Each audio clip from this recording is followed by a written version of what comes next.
Bonjour Jean-Claude, nous sommes sous l'effet de la rampe pour cette émission photo, tu l'avoueras.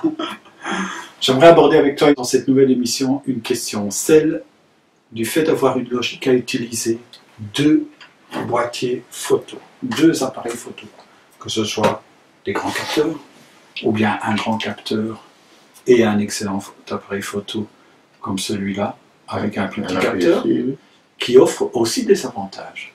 Pourrais-tu nous en parler? Oui, bien sûr. Tout d'abord, avoir deux appareils, c'est tout d'abord avoir un de réserve. Lorsque on travaille, on fait un mariage par exemple, on a intérêt à avoir deux appareils, des piles de réserve et ainsi de suite. Le premier tombe en panne, la personne ne va pas se remarier la semaine suivante. Il faut venir au secours directement avec un second appareil. Un autre élément, utiliser, c'est plus dans le sens de ta question, plusieurs types d'appareils, on va parler en numérique, plusieurs types de capteurs, ça a aussi son utilité, parce que à l'heure actuelle, les capteurs sont complémentaires. À l'origine, un petit capteur était moins cher, donc il était plus diffusé, et un grand capteur, c'est toujours le cas, est toujours plus cher. Mais la technologie ayant évolué, automatiquement, on constate que les capteurs ont chaque type de capteur a son utilité. Moi, il y en a un qui me saute aux yeux, par exemple. On pourrait très bien avoir un appareil photo avec un 24-70 ou bien un 70 ou une focale fixe sur un des appareils et avoir sur ton boîtier, par exemple, un téléobjectif pour la photo animalière et pouvoir de ce fait suivre le sujet aussi bien lorsqu'on est surpris à le voir passer très près de nous avec un des boîtiers, et par contre pouvoir le suivre au télé avec le petit capteur et aller bien plus loin dans la poursuite. Oui, tu as tout à fait raison.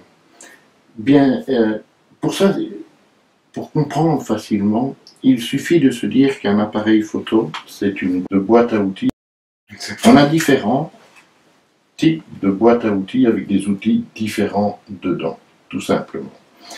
En réalité, je peux très bien utiliser le même type de capteur, le même format d'appareil photo avec des objectifs différents.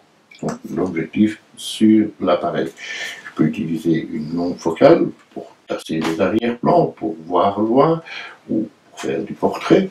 Je peux utiliser un grand angle pour envelopper toute une scène et ainsi de suite. Toutes les possibilités y sont.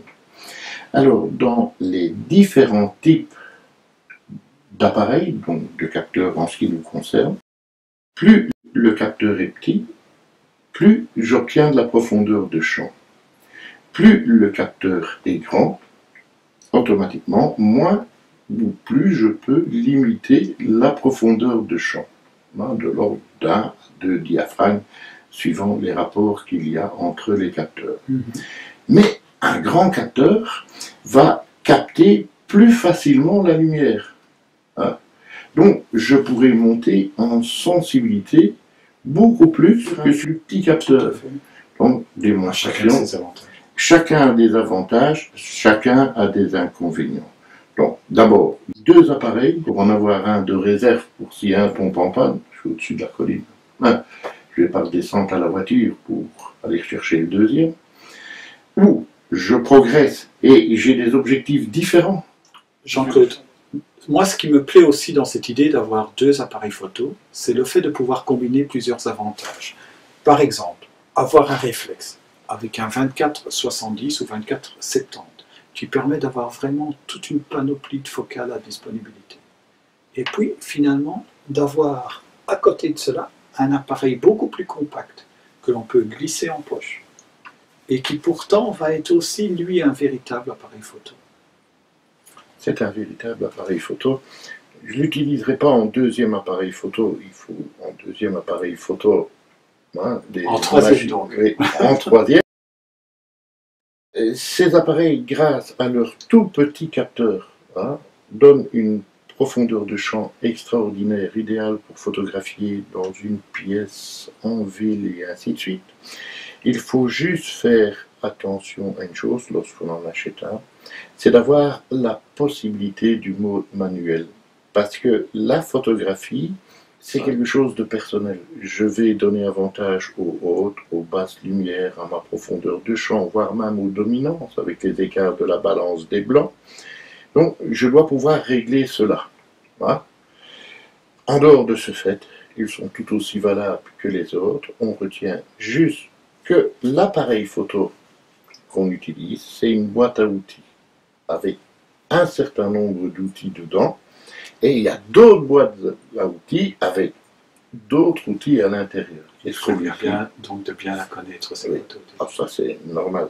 Et alors, un autre avantage de ceci, c'est qu'il se glisse dans une poche, et je peux être occupé sur pied avec d'autres appareils photo, et avoir quelque chose d'extraordinaire qui se passe derrière moi, ne fût-ce qu'un souvenir, hein, et je sors le compact pour photographier.